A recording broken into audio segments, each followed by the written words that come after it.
భారత్లో మళ్ళీ లాక్డౌన్ విధించబోతున్నారా? నిన్న మోదీ గారు చెప్పినటువంటి మాటలు వింటే నిజమే అని అనిపిస్తుంది. చాలా మంది అలానే అనుకుంటున్నారు. ఎందుకంటే ఆయన మళ్ళీ మనం కరోనా టైప్తో అప్పుడు ఫేస్ చేసినటువంటి అది మహాయుద్ధం అని చెప్పాలి. అలాంటి సిచ్యువేషన్ ని మళ్ళీ మనం ఫేస్ చేయడానికి రెడీగా ఉండాలని హెచ్చరించారన్నమాట ప్రజల్ని. అప్రమత్తంగా ఉండాలి, కలిసి కట్టుగా పని చేయాలి, ప్రతి ఒక్కరూ సహకరించాలి అని చెప్పినటువంటి మాటలకు అర్థం చాలా మంది లాక్డౌన్ అని అనుకుంటున్నారు. చాలా టీవీలు అయితే డిబేట్లు పెట్టిస్తున్నారు. ఏ విధంగా అయితే లాక్డౌన్ పెట్టాలా, వర్క్ ఫ్రమ్ హోమ్ పెట్టాలా, లేకపోతే ఏ విధంగా వెహికల్స్ తగ్గుతాయని. మెయిన్ మనం చూసుకున్నట్లయితే హార్మోస్ జలసంధి ఎప్పుడైతే ఇరాన్ పూర్తిగా దాన్ని దిగ్బంధం చేసిందో అప్పటి నుంచి మొదలయ్యాయన్నమాట కష్టాలు. మనం యుద్ధం మొదలవగానే మోదీ గారు అన్నారనమాట, మనకి 15-20 రోజులకు సరిపడేటటువంటి ఇంధనం అనేది ఉంది మన దగ్గర. కానీ అది 20 రోజులు అయిపోతూ వస్తుంది. అయినా మన భారత్కి కొన్ని పర్మిషన్స్ వల్ల ఇరాన్తో మాట్లాడి, అటు అమెరికాతో మాట్లాడి మన యొక్క షిప్లను ఎవరు అటాక్ చేయకుండా మనకి పర్మిషన్ ఇచ్చేలా చాలా వరకు అయితే చేశారని అందరికీ తెలుసు. కానీ కొన్ని సందర్భాల్లో అక్కడ ఇరుక్కుపోయినటువంటి గ్యాస్ ట్యాంకర్లు అవన్నీ అక్కడ ఇరుక్కుపోయినటువంటి గ్యాస్ షిప్లు మాత్రం ఆగిపోయాయి. ఇంకొకటి ఏమంటే, మనం ఎక్కడైతే తీసుకుంటున్నామో గ్యాస్ ఖతార్లో, ఆ గ్యాస్ ఉత్పత్తి అయ్యేటటువంటి కంపెనీల పైన బ్లాస్ట్ చేయడం అనేది జరిగింది. క్రూడ్ ఆయిల్ సంబంధించినటువంటి కొన్ని కంపెనీల పైన కావచ్చు, ఇరాన్ దాడి చేసి బ్లాస్ట్ చేసింది అనమాట. ఇంకేం చేయలేని పరిస్థితి, ఎవరు ఏం చేయలేరు. అది యుద్ధం. మన ఇండియా తటస్థంగా ఉంది. అటు అమెరికాకు చెప్తుంది, ఇటు ఇరాన్కు చెప్తుంది ఏమంటే శాంతిని పాటించమని, చర్చలతో మీ యుద్ధాన్ని విరమించుకోవచ్చని చెప్తుంది అన్నమాట. నిజమే, కానీ ఇనే పరిస్థితిలో ఏ కంట్రీను కనిపించట్లేదు. ఇప్పుడు 5 రోజులు విరామం అన్నారు కానీ మళ్ళీ ఉద్రిక్తత అనేది కొనసాగుతూనే ఉంది. ఇలాంటి సిచ్యువేషన్ లో ఏ విధంగా ఈ యుద్ధం అనేది కొనసాగితే, ఇప్పుడు ఇరాన్ పెట్టేటటువంటి కండిషన్స్ కి అమెరికా ఒప్పుకోదు. ఎందుకంటే ఖచ్చితంగా ఒప్పుకోదు. ఎందుకంటే నాకు జరగాల్సిన డ్యామేజ్ జరిగిపోయింది, ఇంకా నేను పెట్టేటటువంటి షరతులకి మీరు ఒప్పుకోవాలనేది తప్ప అమెరికాకి వార్నింగ్ ఇస్తుంది అనమాట ఇరాన్.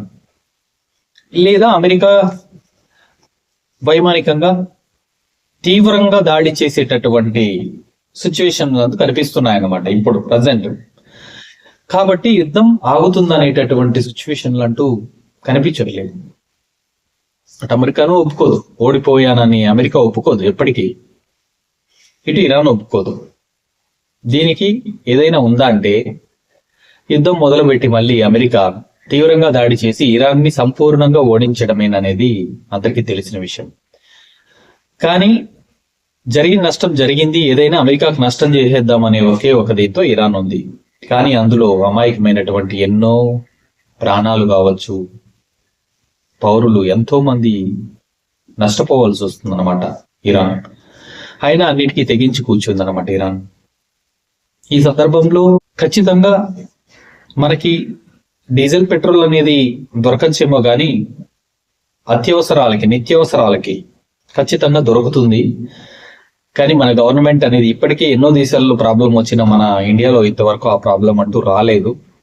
ఎక్కడో కొన్ని చోట్ల అపోహలను ఎక్కువగా వినేటటువంటి ఏరియాల్లో మాత్రం క్యూ కడుతున్నారు అనమాట, పెట్రోల్ బంకుల క్యూ. కానీ కొన్ని ఏరియాల్లో అలా లేదు, సాఫీగా ఉంది.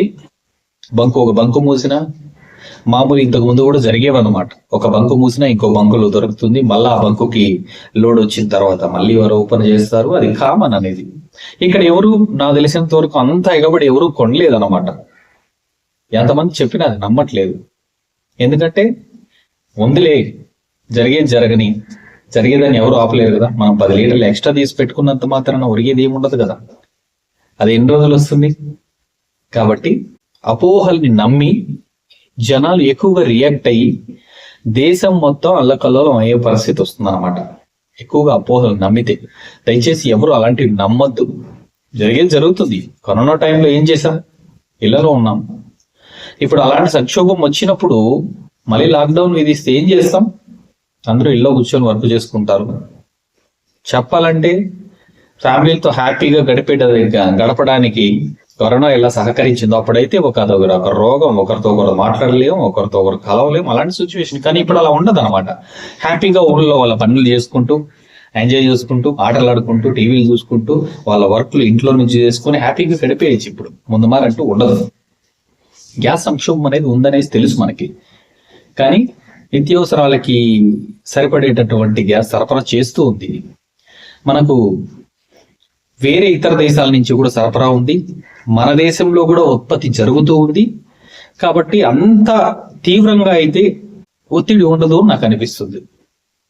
సాధ్యమైనంత వరకు మనకి కవర్ అవుతూ ఉంటుంది. కొంచెం అటు ఇటు కావచ్చు. అలాంటప్పుడు ఏం చేసుకోవాలి? ఇండక్షన్ కుక్కర్లు, కరెంట్ కుక్కర్లు ఇలాంటివి తీసుకొని మధ్య మధ్యలో మనం హెవీగా గ్యాస్ పైనే ఉపయోగించుకోకుండా కొంతవరకు ఇలా ట్రై చేయడం. ఇంకా విలేజ్ల్లో అయితే అసలు మనం చెప్పాల్సిన అవసరం లేదు. వాళ్ళకి కావాల్సినంత ఎండు కట్టెలు అనేది దొరుకుతాయి అనమాట. అప్పుడప్పుడు కనీసం అప్పుడప్పుడు అంతే. ఒకసారి అలవాటు పడిపోయారనమాట. ఇప్పుడు కుదరదు అనమాట. మళ్ళీ గ్యాస్కి అలవాటు పడినటువంటి మనుషులు మళ్ళీ అలాంటి సిచ్యువేషన్ కావాలంటే కష్టం ఉంది. అప్పుడు గ్యాస్కి అలవాటు చేసింది కూడా ప్రభుత్వాలు, ఎందుకంటే అప్పుడున్న సిచ్యువేషన్. కానీ ఇప్పుడు కూడా అలవాటు చేసుకోమని చెప్తున్నది కూడా ప్రభుత్వాలు, ఎందుకంటే ఇప్పుడున్న సిచ్యువేషన్. మనం అన్నిటికీ రెడీ అయ్యి ఉండాలి అంటున్నది అందుకే అనమాట. కాబట్టి ప్రతి ఒక్కరూ విలేజ్లో ఉన్న వాళ్ళు అలవాటు పడితే బెటర్. మనం నెగ్లెక్ట్ చేస్తూ ఉంటాం. కట్టెలు ఎక్కడైనా ఉంటే కాల్ చేస్తూ ఉంటాం. అవన్నీ ఇప్పుడు అవసరపడతాయి, ఫ్యూచర్లో అవసరపడచ్చు. అట్లీస్ట్ 2 నెలలు 3 నెలలు యుద్ధం జరిగే సిచ్యువేషన్ వచ్చిందనుకో, చాలా అంటే చాలా ఎఫెక్ట్ ఉంటుంది మన ఇండియా పైన.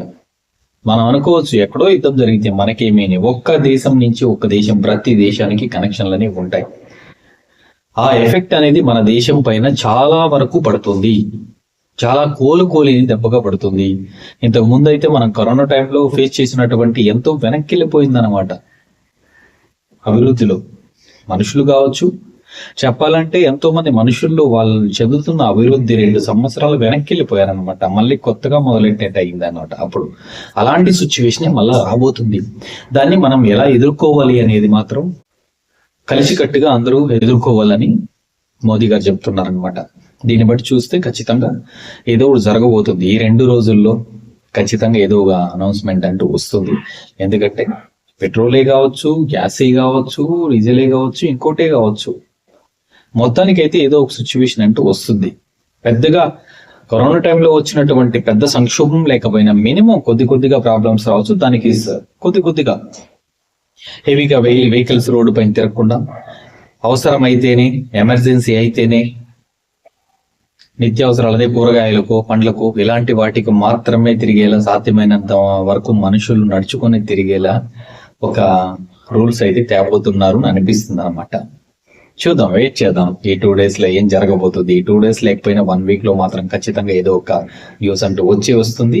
మోదీ గారు అంటూ అనౌన్స్ చేస్తారు. వెయిట్ చూద్దాం ఏం జరుగుతుందో. Thank you so much. Video నచ్చినట్లయితే ప్లీజ్ లైక్ చేయండి, షేర్ చేయండి, సబ్స్క్రైబ్ చేయండి.